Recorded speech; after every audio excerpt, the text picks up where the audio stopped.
Hi, I'm Tim Gibbs, Field Director for the California Cancer Research Act. As you know, the American Cancer Society, American Heart Association, and American Lung Association are putting this important measure on the ballot. While we're here to talk about signature gathering, and we'll get to that in just a moment, it's important to remember why we're all here. Because of the early combination chemotherapy research that was done more than 30 years ago, I'm alive today.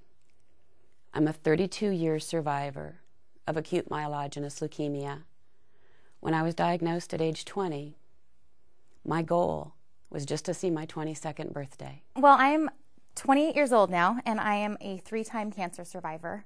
I was first diagnosed at the age of 15 when I was diagnosed with Ewing sarcoma, a rare form of bone cancer. Hi, I'm Molly Jimenez. I was diagnosed in 2003 with breast cancer, stage 3. There had been no history of breast cancer in our family. This year, I celebrated the 30th anniversary of my 22nd birthday. I'm really happy to be 52. It was this brilliant surgeon out there who had an idea, and I'm living proof that research dollars make it, save lives and allow me to walk around. I encourage all of you to sign the initiative that's about to come forward. It has given me more life. I was told that I would not make it after 2 years, and I will be celebrating 7. I'm a medical miracle, one of the first people to have achieved long-term survival from the specific type of leukemia that I had. And if it weren't for the research going on in the years before my diagnosis, I would have had no chance of surviving. Having this initiative and having money going into research is only going to make things better and put us that much closer to a cure. And quite frankly, I think that if the money's coming from anywhere, I think taxing tobacco is the best way to do it. With every signature we collect, we're that much closer to a cure.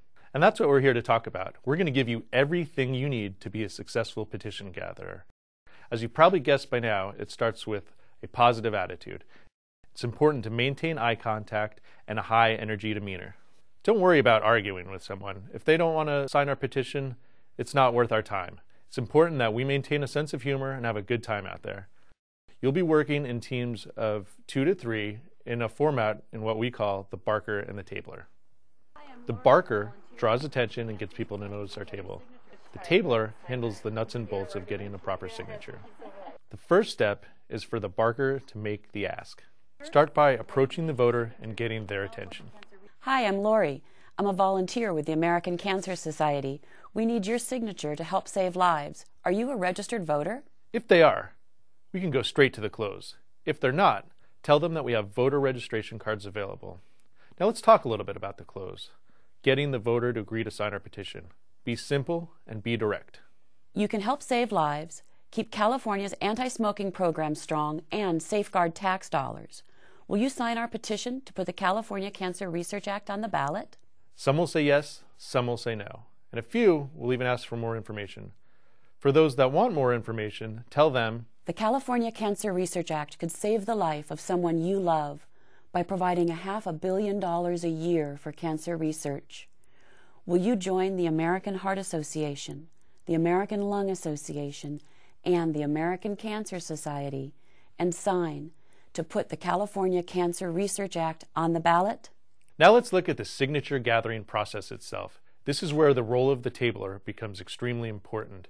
It's critical that the potential signer is moved on to the tabler as quickly as possible, so the barker can move on to the next person.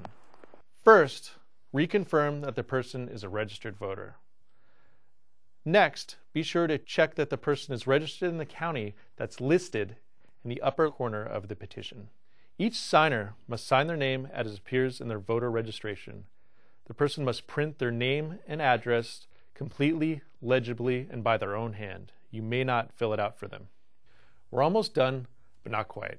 Our last step is completing the declaration of circulator located at the bottom of the petition. You must fill out the declaration completely, sign and date it, or the signatures that we've spent all day collecting won't count. This includes your residence address, your signature, and 3 important dates. The date you began collecting signatures on a sheet, the date you ended collecting signatures on a sheet, and the date next to your name in the Declaration of Circulator. And remember that the date next to your name should be no earlier than the latest signature collected. And that's it. Believe me, it sounds more complicated than it really is. And once you get going, you'll see how easy this is. And you'll be working with a network of volunteers from up and down the state who are just as committed and just as passionate as you are about this great cause, saving lives. So let's lace up those sneakers and let's get to it.